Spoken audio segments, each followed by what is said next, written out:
I think lunch. I don't want to come between you and your lunch, but I just want to take a few minutes. And if I exceed the time, who's going to tell me to stop? Anu? Uma.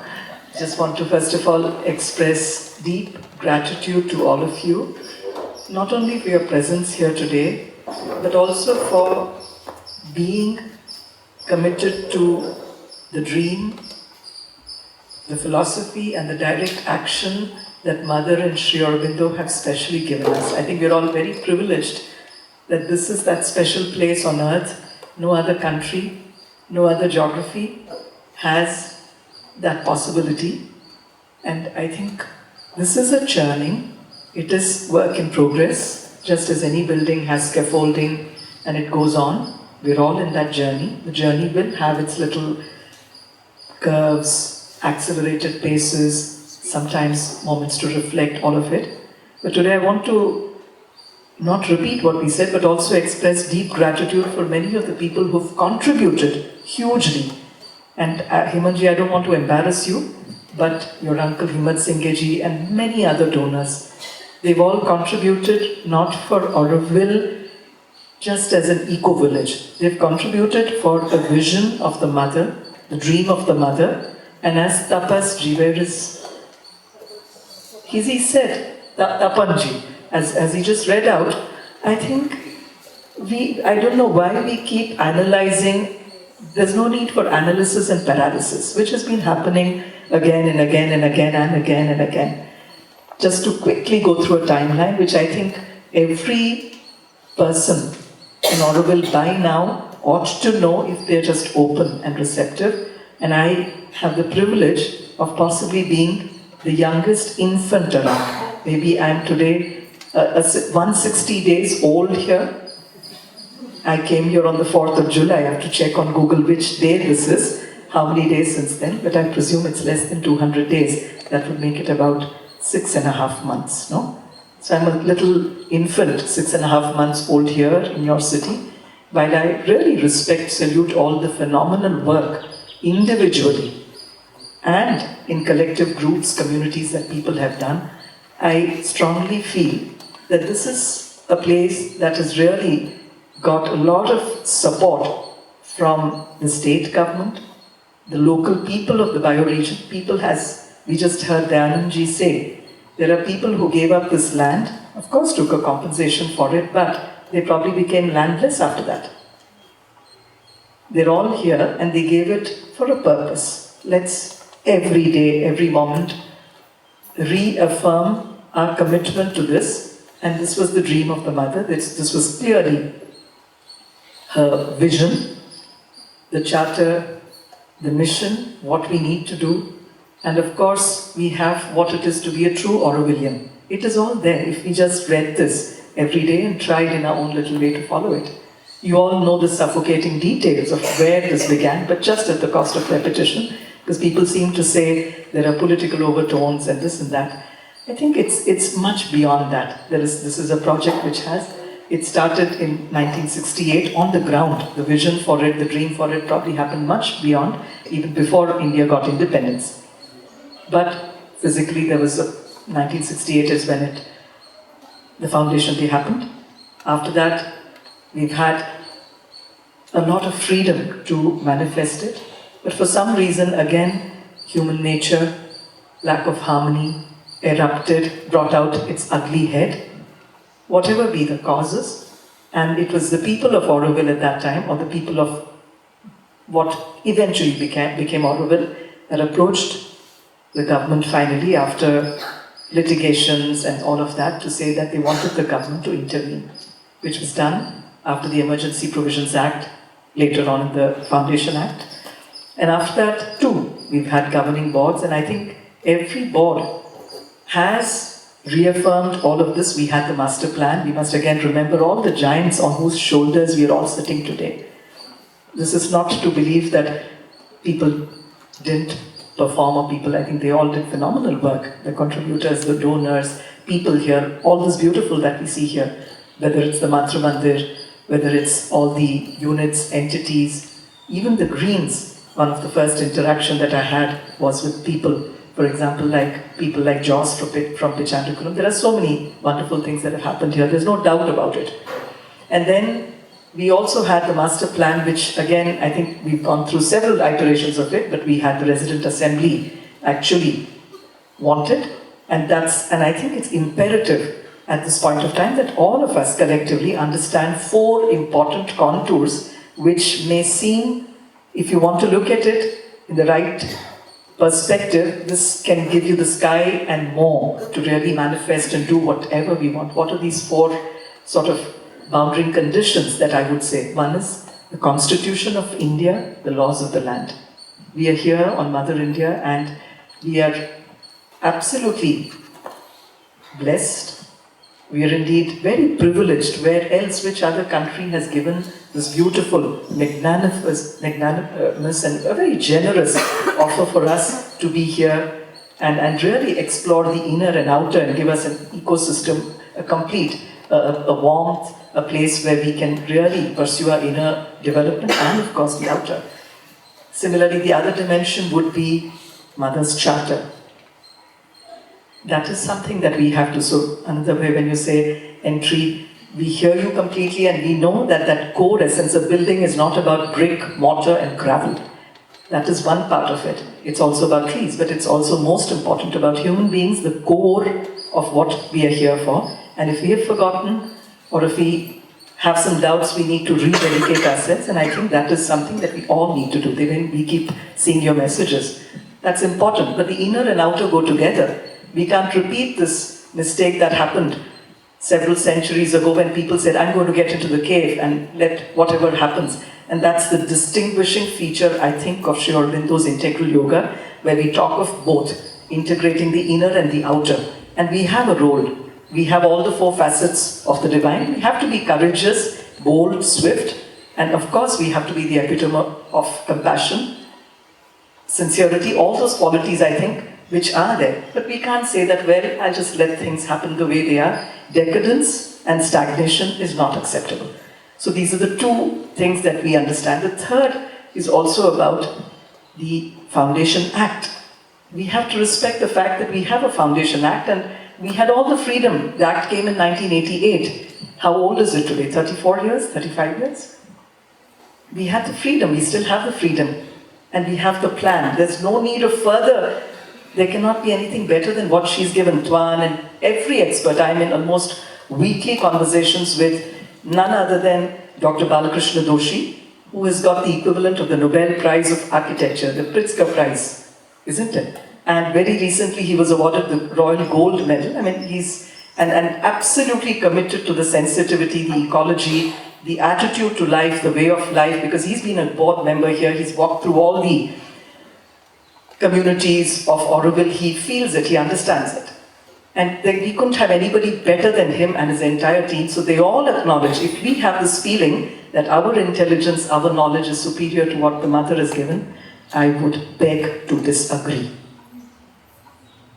What she's given, in many dimensions, in many ways, is extremely contemporary, futuristic, and we should not be again doing what we call kadam tal. We shouldn't be again in the same place, stagnating, talking and discussing ad nauseum. Mother said, stop talking, act.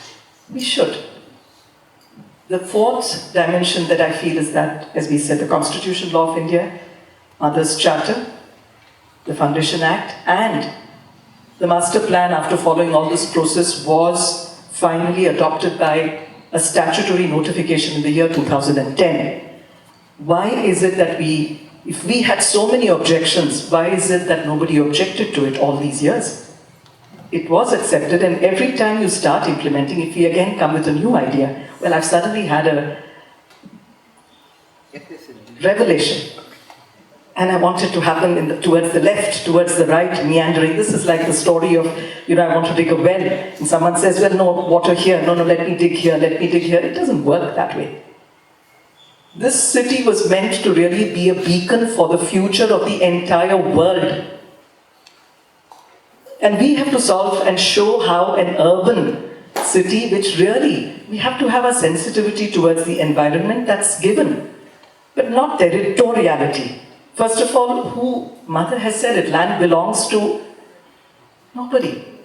And this land actually, foundation is the estate officer, as Dayanji again reminded, and all those years of hard work in the hot sun, they did to, like a little sparrow collecting, and of course with the generous donation from donors who gave money for the dream to be realized that the Mother had given in black and white. And it went through iterations. I mean, a lady at the age of 90, it's not something that came from her intellect. It was obviously far, far, far more special. It's something, and she said, I can see it. We have to at least allow it to land.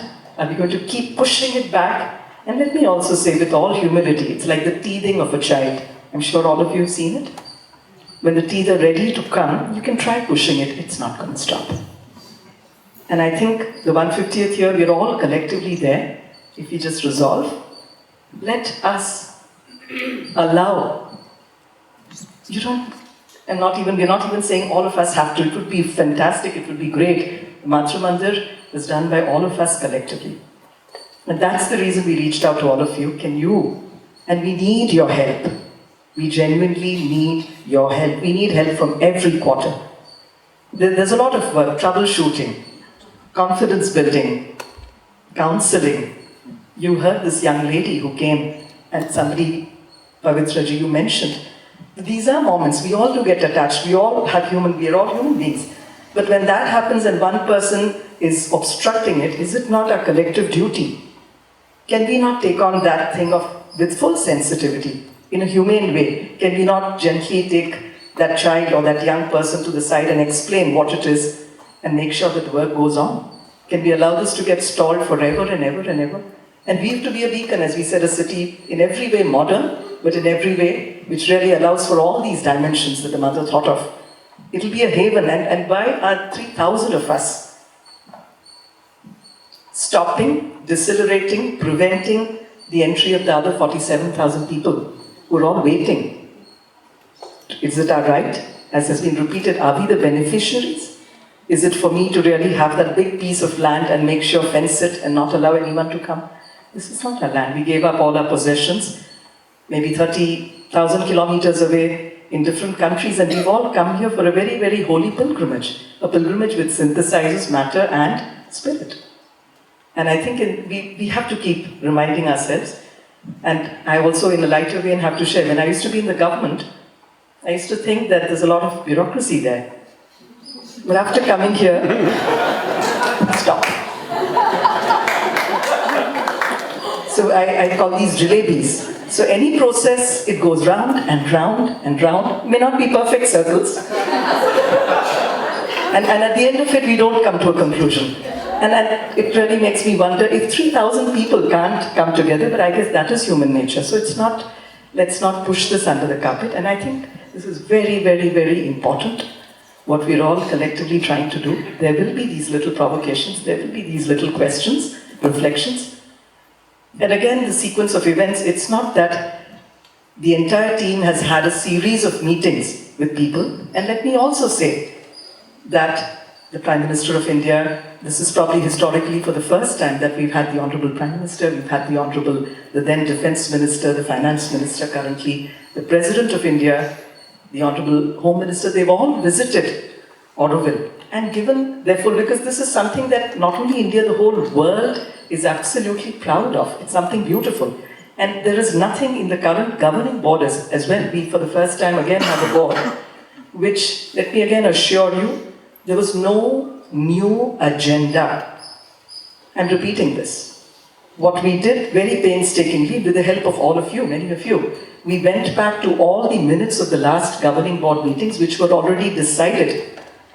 Things that earlier, so there is nothing new that has been foisted or that has emerged.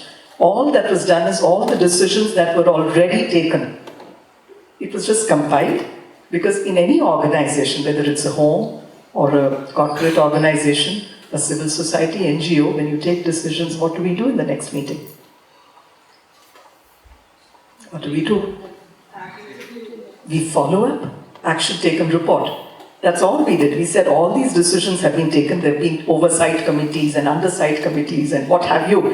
And very good conclusions which have all been accepted, but then we just need to implement it. So we have this habit of mothers given something, but then we want to put our minds and keep arguing about it ad nauseum.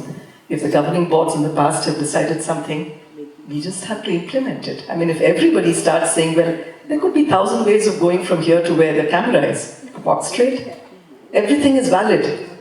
But if we keep deciding, no, I have to take a 30 degrees to the right here and then move and then go there, someone says, you just have anarchy. And I think that's not even Mother wanted. Jacqueline is here in spite of her poor health. We're very happy that you're here. And she shared with us that when Roger met Mother, he mentioned to her that she said, I want it built in 5 years. To which Roger said, Mother, that may be difficult. 10 years. But I don't think 53 years and still chucky piecing, as we say. We're still grinding and deciding which way to go, which way not to go. So my request again, and again, I know I'm taking a little longer, but I just feel this is important because we want to share with you that we're very sincere. This is an assignment that I've chosen. I feel very privileged that I have an opportunity to work in the direct service of the divine. And I think the support we're getting from every corner, the governing board, we have full support. I mean, they are with us telling that this is what we want to see. There's nothing new, as I said. They want to see your city. It is what you've all inherited from not just your parents, but the mother of all, in a way, universal mother. She's given you something which is so precious, and they want to be catalysts, facilitators, enablers for you to realize it boldly and swiftly. And we're at your service, and that was my first message to you, if you remember. I said, I'm a plumber, and I added, I'm a master plumber. So if there's some choking here and there, my job is to facilitate, help you, remove all those clogs, obstructions, and I'm committed to that. I'm beside you, behind you, with you. And so is the entire, all of us are with you, but the initiatives you have to take, and therefore we agree with you, Parvza, and all of you, that we need to solve these issues. But we need your help for that as well. We can't have a set of people, however good the intentions. I know we are all wonderful people, and I love everybody. Even the other day, we were at the youth center, we were there together, and whether it was Johnny, and we have tremendous respect for everybody. I think this is nothing like us and them, Lakshmi. We're all one, we're all children of the Mother. But at the same time, even in your own home, when there is something you want to do, and with the child, you'll have to very gently, very patiently, but restrain the child. And that's what we tried on December 4th. When we had the clear mandate again for the nth time, because we also have letters, there's enough documentation again and again which have been recorded with signatures that the right of way, the crown has to be built. So on 4th of December again, then it was decided, because there were letters given, and it's not that this work order or letter has not been given, it's been given, I think, a very large number of times. And again, even after my joining here in Auroville, without exaggeration, I carry my diary with me. I have all the names, the dates, who are the people we met. Toby is also witness to most of them. I've had more than 50 meetings with all the concerned people. So if you feel that we've not had discussions, I don't agree.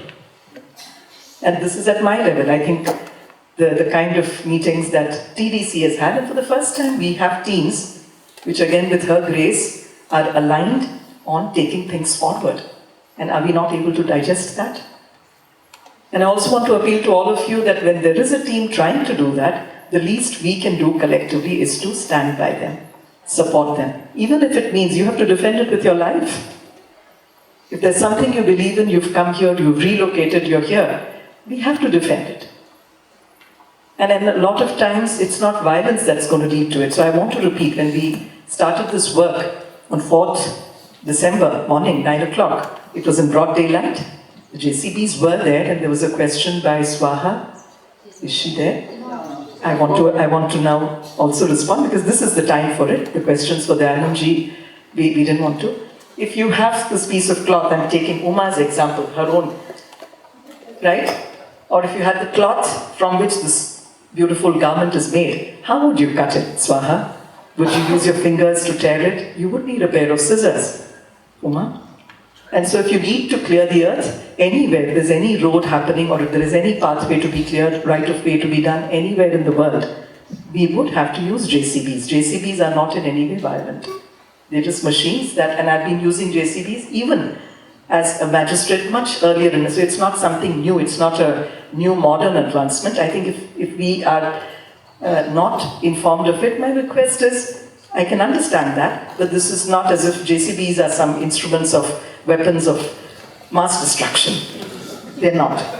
The JCBs are earth-moving equipment which you use to clear the path. So that's what was used. When the JCBs were used, we saw something which was very disenchanting, which was a little heart-wrenching. Found that people who ought to have allowed, this is first of all not land of anybody's ownership. Let me repeat. The land, who owns the land? All of us. It's collectivity, and it's actually vested in the foundation, technically. We're not talking legalese or technicalese, but factually that's right. And even if you have a road near Oro Orchard, Arvindji, please tell me, you had a road which the government of Tamil Nadu constructed, and there are many such roads. Did they not have JCBs or whatever? I'm sure wherever there are roads, it happens. So here when the JCBs went, because we have full freedom, we respect that freedom. Freedom in many dimensions is good. It doesn't mean I take all my vulnerable young children, push them, pull them, make them sit on the JCB. That's not accepted. That's not on. And somebody has to stand up and say this is not on. If we are so shy, so scared of being unpopular, you've not come here for popularity, even if there's peer pressure. I think you need people to be, we're all willing servitors of divine consciousness, translated as truth. I think we have to, and I really appreciate the stand of some of our working committee members, the ATDC. We keep saying that they keep getting tomatoes and eggs, and then some of them add, they're organic tomatoes, so slightly better off. Organic tomatoes and organic eggs, because it's from Auroville. But it needs courage. I mean, if we want to go and sit in our warm comforts of home and twiddle our thumbs and do nothing and hatch our chairs, I'm not here for that. And I don't think any of us is here. We're all committed to this work, and we should do what we can. It may be one step at a time, but we have to do what we have to do. So this happened in the morning of 4th of December, where the whole thing, with a lot of melodrama, emotions, sensitivity is one thing, but if you keep doing this time and again, it's like the story of Wolf. If you keep doing this repeatedly, then I think the sensitivity or the concern you have also somewhere gets numbed. After having 60 meetings, 60 and less, 50 at my level, I'm sure you had more than 10, 20, Toby. At the site, we've sat for 8 hours. We did the ground walk in the same building from 6 in the morning till 6 in the evening, 12 hours, and then at Youth Center for I think 4 or 5 hours. We all held hands to say that this is how. So there's no, I would say, I'm satisfied. Even though I'm the newest entry here, and as a person who's charged with this duty, I'm fully satisfied that we have not left any stone unturned to communicate what is to be done, and certain things are a non-negotiable. Flexibility doesn't come in every little thing. If there's a plan which Mother has given, which is approved, it is not. That aspect of it is non-negotiable. But within this, there's infinite degrees of freedom. Do we realize that? Within that, if you have this room, for example, given to you, now how do I change the look and feel of it, the texture of it? There's a lot of place where we can all definitely focus and harness our energies. But if we put our energies on destroying ideas and saying this is, I'm afraid we've done that for too long, and I don't think that's a very cool way of doing things. We can fool some people sometime, but if you think we want to do that all the time, I'm not sure we're really being true, honest, and Auroville is not for people like that. If I'm being blunt, please pardon me. And then, it was suggested by the police also, not in a very positive way, that these are not, and when we do roads, etc. in the government outside, there are many times when you have habitations, you have houses, homes of really poor people. There are 8 people living in that place also sometimes, which has to be given up. Of course, they give an alternative land. And there too, we do it with sensitivity.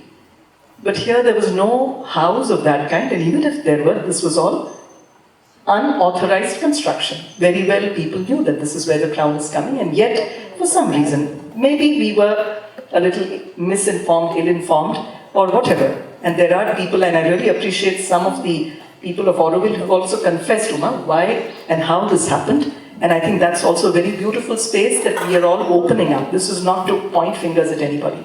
I think some of us who listening to this understand what I'm saying, and we appreciate that very beautiful way of acknowledging that, well, we did this, it was a little not very correct on our part, and we have to be absolutely compassionate, accepting, forgiving, because we have to. That's what we are all trying to do here in this experiment. There's no room for being judgmental about others. But so it was suggested that in the evenings, because there are no homes, instead of people throwing themselves at the JCBs, why don't we cordon off the entries to these locations and we complete the work, because the work completion is something which is mandated.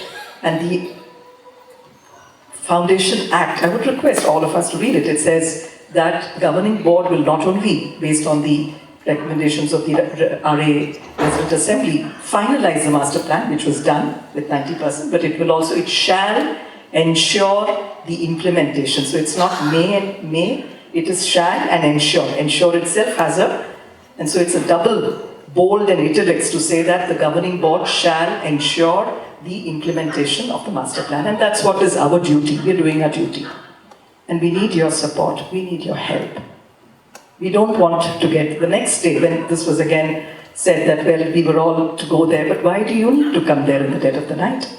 You've been told of this before. You've had discussions again and again and again, but still, we thought the next day we do not get police, but we thought we'd get some young volunteers from the bioregion to come and help.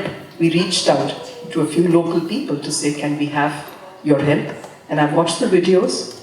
When there is sometimes even a person, if there is a dignitary, you have something called a human cordon. You know what is a human cordon? For example, if all of us were to hold hands like this, and the person is here, there's a security set of people who hold hands and cordon that person. Because there would be people wanting to jump, take a selfie with her or him. You know the celebrities have this? So we thought here the JCB is the celebrity because you have to get the work done. And we had a human cordon of these young people from the bioregion, and we were absolutely told to behave with complete restraint, respect, dignity, and hold their hands. But again, we had people pushing through them, jumping on the JCB. We have record of all of this. And then if you have the audacity to call them gundas, these are the people who gave us land, we live with them, I think that's not on. If we have this sense of superiority, that, I am civilized and these are gundas, I think we need to revisit that question. We're all children of God. And I think the first thing we need to learn is humility, mutual respect. Having said that, we then continued again, because there's this feeling that we needed to have more discussions. We had a meeting again with Paul. Srivatsa Uma was also there in the Matru Mandir with the youth center, and it was agreed. The youth agreed that they would themselves clear it, also started their work. And we also wanted a little commitment from us, which was immediately given to them by email, written, signed, and yet the next morning, I think the same story keeps repeating. Across time, across space.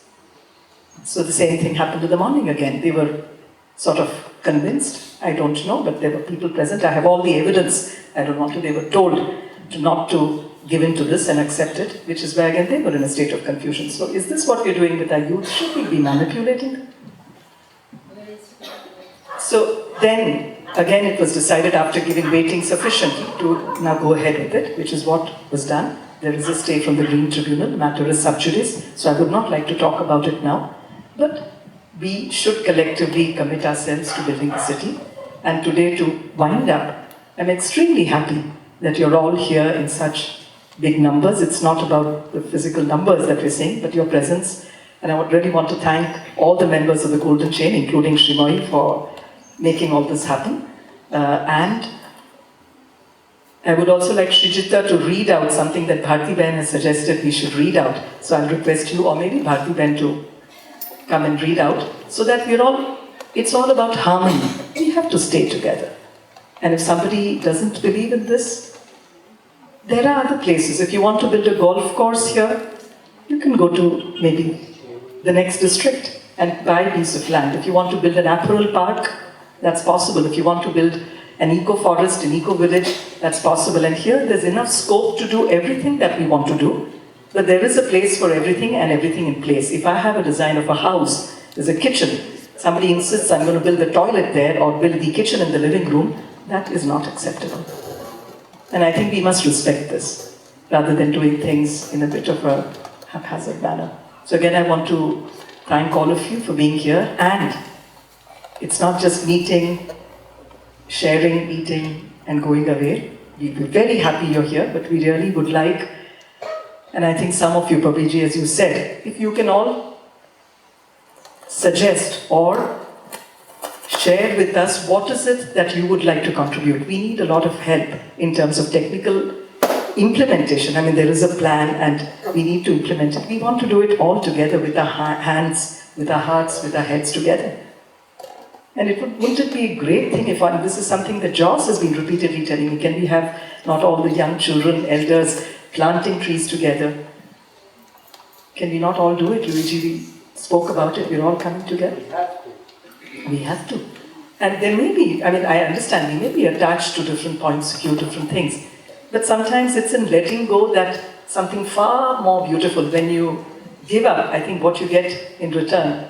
I'm sure you're all the true sadhaks who've come here. I mean, we still are not in the space. I think what you get in return is probably far more special. There's no comparison that way. So I think if we all can, and the bioregion too, I think all of us, there's no distinction that, he is not allowed, she's not. Let us all collectively, we're all children of one mother, but in a disciplined, in a proper, planned way. If we all do our bit to realize this, I think it'll be the best collective offering, consecration to Mother and Sri Aurobindo. And on this 150th year, we're very close to it, very close to it. The choice is ours. As I said, I'm here with you, beside you, behind you. But the initiative has to be taken by all of you, each one of you, young, old, there's nothing, we're all unending youths. But I think what is needed is a different set of, a wide range of skills. Technical skills, human skills, harmonizing skills, music. Rapanda, one of the things I requested was, can we all not have music? Also as an integrator, Mother never thought of a very fragmented personality, music, art, culture. Auroville is full of all of that, food. Can all that not become a part of this process? Arnaji, the chanting. Can we all not contribute? And I'm not saying that, and again, this whole thing of violence being inflicted, I would like to very strongly say there was no violence. On the contrary, there was definitely an attempt to restrain, and there have been instances of some of our police officers of the state who have been very badly, their dresses have been torn, all that has happened. But I think in a very, very beautiful gesture of forgiving, they have not filed any complaint. There are many of our people who've taken bucketfuls or probably tonfuls of abuses, scratches, all of it. It's okay, that's a part of our karma. We all, if you look at what all we're getting served, not just tomatoes and eggs, but probably mouthfuls of many things which may seem very hurtful, but if we get hurt by it, that means we are not on the path. So we have to be clear, it's like all of us doing our dharma, our karma, as long as we do it with full faith and with that sense of, I'm not doing it, it is she who's doing it, and we're just tiny squirrels, tiny coolies in this, and it's a privilege that we are here to do our little bit. So again, thank you. I know I've taken very long, it's almost 1:30, but thank you.